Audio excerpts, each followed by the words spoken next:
if we don't rouse ourselves from this stupor, the momentum toward extinction is now practically irreversible. You know, the Grateful Dead like to sing that song, "We need a miracle every day." We certainly do.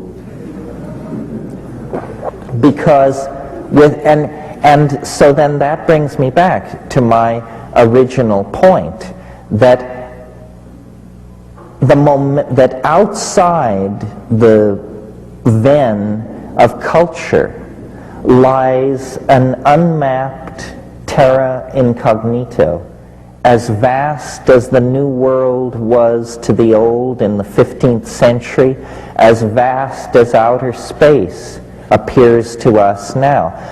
The New World outside of culture is a world that can be conquered through vision and language.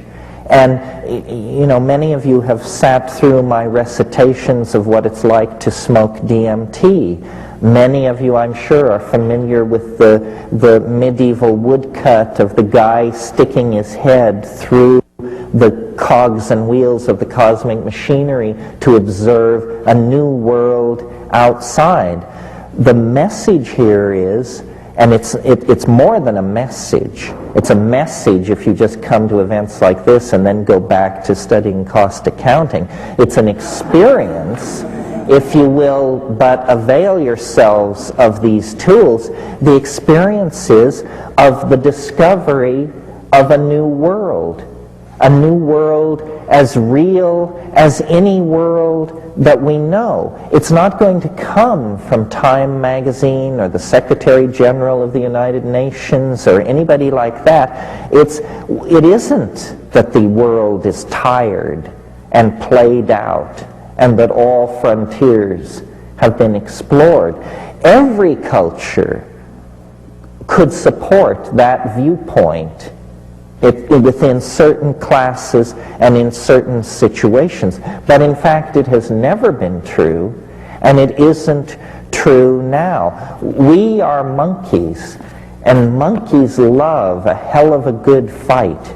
And we have a hell of a fight bearing down on us because we have to clean up the mess. We're not going to go silently into the gentle night of extinction.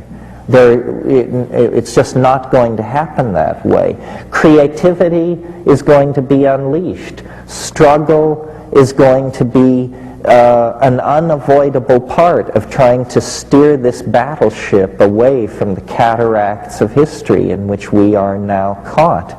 I believe that there is a tremendous obligation upon the privileged classes of the high-tech industrial democracies, and I dare say that includes everyone in this room, a tremendous obligation to attempt to deconstruct the bomb that we have inherited. And that is literally our situation.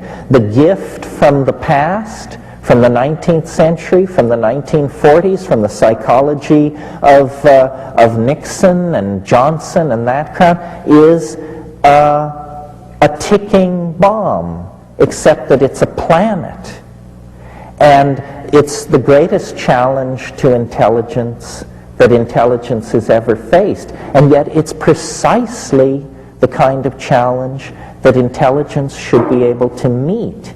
Because what it requires is large-scale strategic planning, implementation of visionary responses.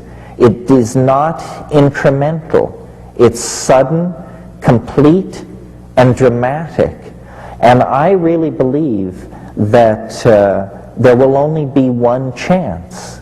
You know, we are circling the runway of post-history, and the engines are running low, and there is one approach, and then, you know, if you miss that approach, you're into the drink. Now we have the great good fortune to be approaching the end of a millennium. Would it be redundant to say this only happens once in 1,000 years? Yes. And it's extraordinarily fortunate. Once I was in England and I ran into somebody I hadn't seen for 20 years. And I was amazed, and I said to Rupert, how often does one get a chance to meet someone one hasn't seen for 20 years? And he said, well, I dare say, I suppose every 20 years or so. We can use the millennium, this apparent coincidence of our dilemma and a calendrical turning point, to create awareness of opportunity. And we can use the psychedelics to dissolve boundaries between ourselves and other people, between institutions that govern and the governed. And basically, we have to insist on the seriousness of the situation and the potential for solutions. And what it means is a much more radical break with American society than we've been willing to contemplate in the last 20 years. We went through this thing with, the two-term governor of Arkansas, and it took 1.5 years to play that all out and to see what it comes to. And what it comes to is, Washington is convulsed over the possibility of closing an air base near Sacramento. So how can we even conceive of this government making an impact on the real problems? It is still government by flim-flam. And that would be all very well if we had 500 years to dig ourselves out of this dilemma. But if a radical political alternative is not opened up in this country, then we are essentially, I think, going to amuse and entertain ourselves into extinction. The ordinary orthodox system has failed. What Bill Clinton exists to prove, at best, is that people of goodwill make no difference in those institutions because they are compromised and corrupted from the very beginning. It's just the way it is. Those institutions are set up for business as usual. Business as usual at this point is a death sentence on the human race. What has to be done is a tribalizing of culture, an ecstaticizing of culture, a dissolving of hierarchy. That means self-empowerment through claiming the new information technologies, through deconditioning from propaganda, through deconditioning from the pharmaphobia that holds everyone within the pre-programmed molds that are being handed down from Madison Avenue and Hollywood. It means actually realizing that your life is your own. Your destiny is your own. It isn't within the confines of the culture because the culture is dissolving.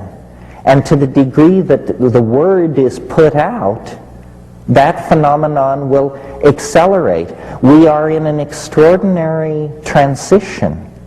Everything that has worked now doesn't, meaning global economic systems, control of the spread of epidemic disease, so forth and so on. All these systems are breaking down, and yet the new systems are not yet in place.